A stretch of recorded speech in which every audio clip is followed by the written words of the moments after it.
Welcome to SK Creations.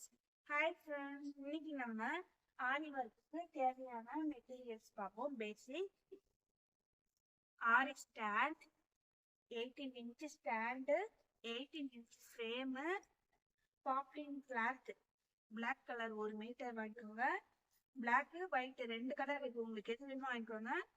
துணி பண்ணிட்டு iron needle, அது உங்களுக்கு எது வேணுமோ வாங்கிக்கோங்க. சில்க் த்ரெட், டபுள் பை பிராண்ட் ஒரு 5 கலர் வாங்கிக்கோங்க.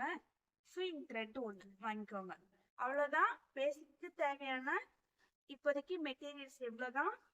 அப்கமிங் வீடியோஸில் என்னென்ன மெட்டீரியல்ஸ் வேணும் நான் அப்பப்போ இன்ஃபார்ம் பண்ணுறேன். நெக்ஸ்ட்டு ஃப்ரேமில் எப்படி கிளாத் ஃபிக்ஸ் பண்ணுறதுன்னு பார்ப்போம். கிளாத் எப்படி வச்சு ஃப்ரேமை இது கொஞ்சம் நல்லா ப்ரெஸ் பண்ணிவிட்டு கிளாத்தை டைட் பண்ணிக்கோங்க. டைட் பண்ணிட்டு கிளாத்தை டைட் பண்ணிட்டு டைட்டாக இப்படி கிளாத்தை நல்லா டைட் பண்ணிக்கோங்க. டைட் பண்ணிட்டு இந்த ஸ்க்ரூ ஒன்று இருக்கும், அந்த ஸ்க்ரூவை நல்லா டைட் பண்ணிக்கோங்க. டைட் பண்ணிட்டு ஃப்ரேமில்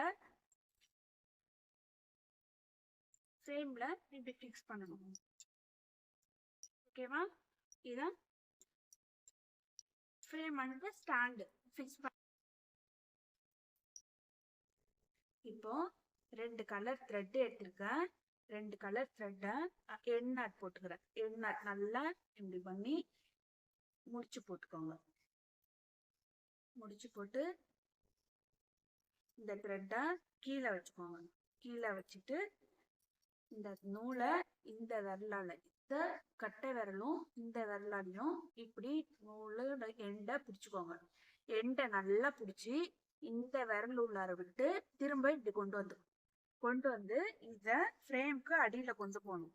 ஃப்ரேம்க்கு அடியில் போயிட்டு நீடில் பார்த்தீங்கன்னா இந்த ஹூக் இருக்குல்ல, ஹூக்கு நம்ம உட்காந்துருக்கிறதுக்கு ஆப்போசைட்டில் நீடில் உள்ள விட்டு இந்த த்ரெட்டை இந்த நீடில் கொடுத்து இந்த த்ரெட்டை வெளியே எடுக்கணும்.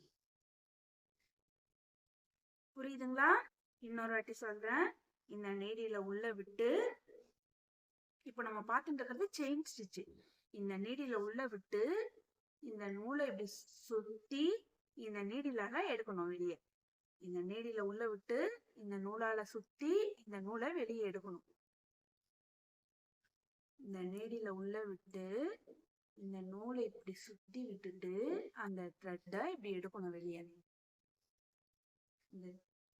இந்த நீடில உள்ள விட்டு இந்த த்ரெட்டை இப்படி சுத்தி இந்த நீடிலால வெளியேடும். இப்போ கீழே பார்த்துக்கோங்க. கீழே நீடில உள்ள விட்டு த்ரெட்டை சுத்தி நீடிலால வெளியே எடுக்கணும். புரியுதா உங்களுக்கு? நீடில உள்ள விட்டு த்ரெட்டை சுத்தி நீடிலால இப்படி வெளியே எடுக்கணும். நீடில உள்ள விட்டு த்ரெட்டால் சுற்றி நீடிலால் வெளியே எடுக்கணும். நீடியில் உள்ள விட்டு த்ரெட்டால் சுற்றி நீடியில் வெளியே எடுக்கணும்.